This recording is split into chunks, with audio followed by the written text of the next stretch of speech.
Quando o assunto é origem da vida, a primeira coisa que nós temos que saber é a diferença entre essas duas teorias, a da biogênese e da abiogênese. Então, bora lá! Gênese é criação, bio é vida. Portanto, se vocês quebrarem a nossa queridíssima palavra, gênese a partir da vida. Que é isso? É o que todo mundo sabe. Uma vida, ela pode ser gerada a partir de uma vida pré-existente por meio da reprodução. Isso é biogênese. Então a gente se reproduz por biogênese, os sapos aparecem por biogênese, os jumentos aparecem por biogênese. Todo mundo sabe disso. Agora, quando nós falamos em abiogênese, olha que bizarro, quebra palavras. A gênese a partir do abio. O que é o abio? É o não vivo. É aquela teoria que fala que a vida pode ser gerada a partir da matéria inanimada, espontaneamente, por isso o conceito de geração espontânea, graças a um princípio ativo que operaria na matéria inanimada.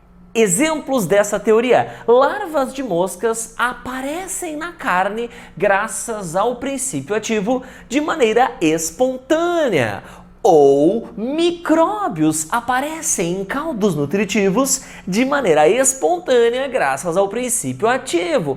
E já vou avisando, para a abiogênese acontecer, tem que ter ar. Ao longo da história, o ar é um pré-requisito necessário para que a geração espontânea ocorra. E durante mais de 2000 anos na história da humanidade, essas duas teorias eram consideradas corretas, ou seja, a galera acreditava em ambas. Mas aí lá pelo século 16, 17, com o avanço dos estudos sobre os seres vivos, alguns exemplos de surgimento de seres vivos que eram explicados pela queridíssima abiogênese começaram a ser questionados, e ela deixou de ser assim tão querida, como por exemplo Francesco Redi, que em 1668 colocou pedaços de carne num frasco. Se sabia que quando o frasco ficava aberto dava larvas, e ele, estudando, descobriu que as mosquinhas colocavam ovos na carne e que os ovos se desenvolviam em larvas, e que o surgimento das larvas não era devido à abiogênese, sim à reprodução das moscas, ou seja, biogênese. Então o que ele fez? Ele tapou totalmente um frasco que tinha carne, e quando o frasco estava tapado, não tinha como as moscas entrarem. Resultado,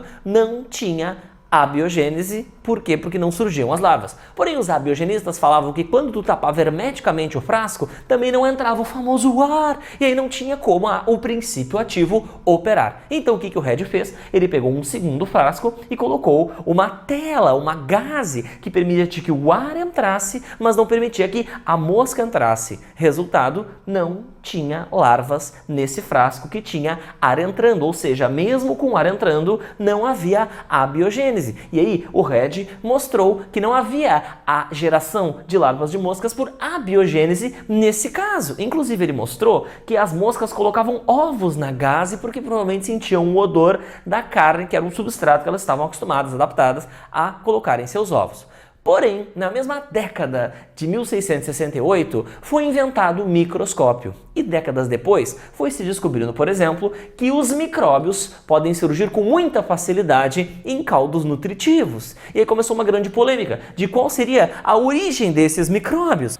E duas teorias principais eram debatidas. A primeira, que os micróbios surgiriam por abiogênese, geração espontânea, que nem eu acabei de falar. E a segunda, dizendo que os micróbios viriam do ar. Por exemplo, tinha um famoso experimento do século seguinte ao do Redi, em que você aquecia o caldo nutritivo, que matava todos os micróbios, e imediatamente fechava ele hermeticamente. Porque daí não teria como os micróbios entrarem pelo ar. E nessas condições não havia proliferação de micro-organismos, não havia, portanto, a abiogênese. Mas os abiogenistas falavam que não havia abiogênese porque o tampamento hermético desse frasco impediria que novamente o ar entrasse e o princípio ativo operasse. Então, Louis Pasteur, no século seguinte, no 19, em 1862, fez um famoso experimento que derrubou a abiogênese. Que experimento foi esse? Olha só, ele pegou um caldo nutritivo, número 1, aqueceu para matar todos os micróbios, e imediatamente após o aquecimento, colocou esse bocal diferente,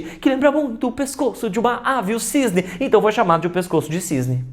E aí, enquanto o frasco estava com o pescoço de cisne, não apareciam micróbios, mesmo que o pescoço de cisne permitisse que o ar entrasse. E aí o Pasteur questionou: olha só, abiogenistas, se está entrando ar aqui nesse caldo nutritivo, por que não está acontecendo a abiogênese? Agora o pré-requisito para o princípio ativo a ocorrer está aqui e ainda assim não estão rolando os micróbios aqui. Cadê a abiogênese nesse caso? E os abiogenistas não sabiam explicar. E o Red explicou, os micróbios eles vêm pelo ar, mas esse bucal pescoço de cisne impede, porque ele já sabia, porque ele era malandragem das vidrarias, ele já sabia que esse bucal impede que os micróbios cheguem até aqui, porque os micróbios se grudam na parede interna do pescoço de cisne. Quando o Pasteur tirava o pescoço de cisne, inclusive, era só passar uns dias que, pá, já apareciam os micróbios.